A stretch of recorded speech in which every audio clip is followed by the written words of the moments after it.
दोस्त नहीं भाई निकला रूस, एक बार फिर जीत लिया भारतीयों का दिल। दोस्तों, रूस ने एक बार फिर भारत को यह दिखा दिया है कि उससे बड़ा दोस्त भारत का कोई और हो नहीं सकता। रूस भले ही 2 सालों से युद्ध में व्यस्त हो, लेकिन भारत को किस चीज की कमी है, इसका ध्यान उसे हमेशा रहता है। उसके हालात चाहे कैसे भी हों, भारत ने बस एक बार क्या आग्रह किया कि रूस सब कुछ छोड़कर भारत की मदद करने को तैयार हो जाता है। अभी हाल ही में भारत के प्रधानमंत्री रूस दौरे पर गए हुए थे और उनके आने के ठीक कुछ दिन बाद ही यह खबर आई है कि रूस ने भारत की एक बहुत बड़ी शर्त मान ली है। रूस अपना एक सबसे एडवांस हथियार देने को तैयार हो गया है, बस एक बार कहने भर से ही। आखिर क्या है वो शर्त, कौन सा है वो हथियार, जानेंगे सब कुछ।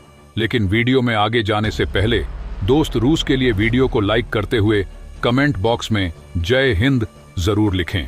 दोस्तों, रूस ने भारत की एक बड़ी शर्त मान ली है और जल्दी ही रूस की तरफ से भारत को स्टेल्थ फाइटर जेट का एक बड़ा ऑफर भी आ सकता है। दरअसल हुआ यह है कि ब्राह्मोस मिसाइल की सफलता को देखते हुए भारत और रूस के बीच साल 2007 में इंटर गवर्नमेंटल लेवल पर 5वीं पीढ़ी के फाइटर जेट का एक और जॉइंट डेवलपमेंट प्रोजेक्ट शुरू किया गया। इस प्रोजेक्ट का नाम था FGFA प्रोजेक्ट, यानी कि 5th generation fighter aircraft project. आसान भाषा में कहें तो रूस का Su-75 चेकमेट फाइटर जेट, जो कि आज भी अंडर डेवलप है। FGFA को लेकर दोनों देशों के बीच साल 2007 में एग्रीमेंट साइन करते वक्त यह तय किया गया था कि भारत और रूस दोनों ही देश अपनी अपनी तकनीक पर इस प्रोजेक्ट में पैसा लगाएंगे और अपनी जरूरत के सारे फाइटर जेट मिलकर बनाएंगे। लेकिन लगभग 11 साल बाद साल 2018 में भारत ने इस प्रोजेक्ट से अपने हाथ पीछे खींच लिए।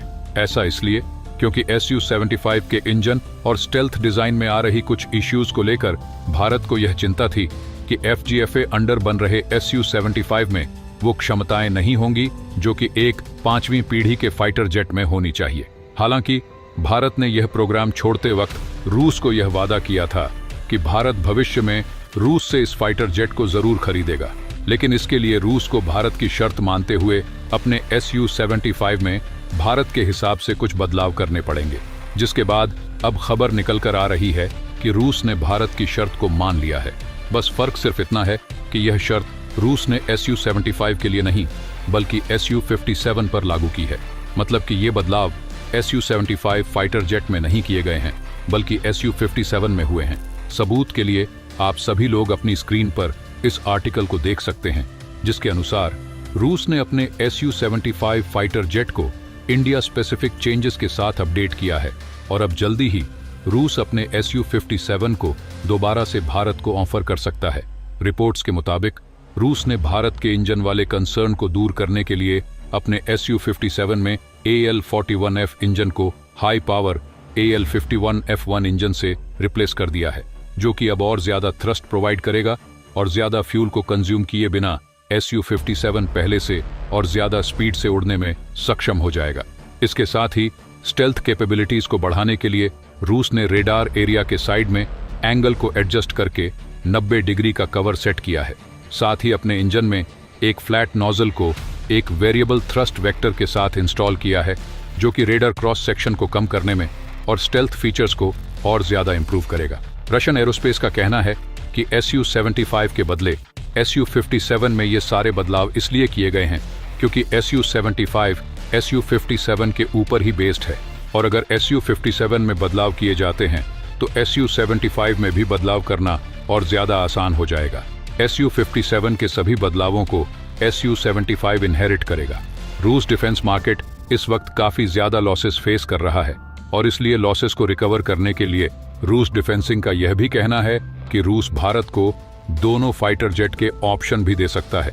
या तो भारत डबल इंजन के साथ Su-57 को खरीद ले और इस प्रोग्राम को ज्वाइन कर ले, या फिर सिंगल इंजन के साथ Su-75 का एडवांस ऑन ऑर्डर देकर इसे ज्वाइन कर ले। और जिस हिसाब से भारत के पास फाइटर जेट की कमी है और AMCA फाइटर जेट को लेकर जो भी अनसर्टेनिटीज हैं, सीमित संख्या में Su-57 खरीद लेने चाहिए, क्योंकि एक तो ये फाइटर जेट तैयार है और ऑन ऑर्डर मिलते ही रूस इनका प्रोडक्शन स्टार्ट कर सकता है, जबकि Su-75 अभी तैयार नहीं है। पहले उसका प्रोटोटाइप आएगा, उसे टेस्ट किया जाएगा, इसके बाद ही इसका प्रोडक्शन स्टार्ट होगा। इसके साथ ही Su-57 लेने से कुछ समय के लिए इंडियन एयरफोर्स की फाइटर जेट की जो जरूरत है वो काफी हद तक पूरी हो जाएगी और हमें AMCA को तैयार करने के लिए कुछ और समय मिल जाएगा। वैसे दोस्तों, मैं आपको बता दूं कि भारत जिस AMCA को बना रहा है उसे अभी बनने में ही कम से कम 10 साल का समय लग जाएगा और हमारे दुश्मन चीन के पास पहले से ही 5वीं पीढ़ी का लड़ाकू विमान चेंगडू J-20 है। यह विमान स्टेल्थ क्षमताएं, उन्नत एवियोनिक्स और सुपरसोनिक क्रूज स्पीड जैसी आधुनिक विशेषताओं से लैस है। चेंगडू J-20 को People's Liberation Army Air Force PLAF द्वारा संचालित किया जाता है और यह चीन का पहला स्टेल्थ लड़ाकू विमान है। और हैरत की बात नहीं होगी कि यह जल्द ही पाकिस्तान के पास भी आ जाएगा। ऐसे में भारत को जल्द से जल्द यानी साल 2024 या 2025 तक एक 5वीं पीढ़ी के लड़ाकू विमान को अपने सैन्य बेड़े में शामिल करना होगा। वरना अगर अभी हाल के सालों में भारत का चीन के साथ युद्ध होता है तो हम अपने वीर योद्धाओं के शौर्य के दम पर युद्ध जीत तो जाएंगे, लेकिन हमें बहुत से वीर योद्धाओं को खोना भी पड़ेगा। इसीलिए भारत को जल्द से जल्द एक एडवांस 5वीं पीढ़ी के लड़ाकू विमान की जरूरत है। ऐसे में दोस्तों, आपको क्या लगता है कि भारत को कब तक और कितने फाइटर जेट खरीदने चाहिए? अपनी राय अवश्य बताएं।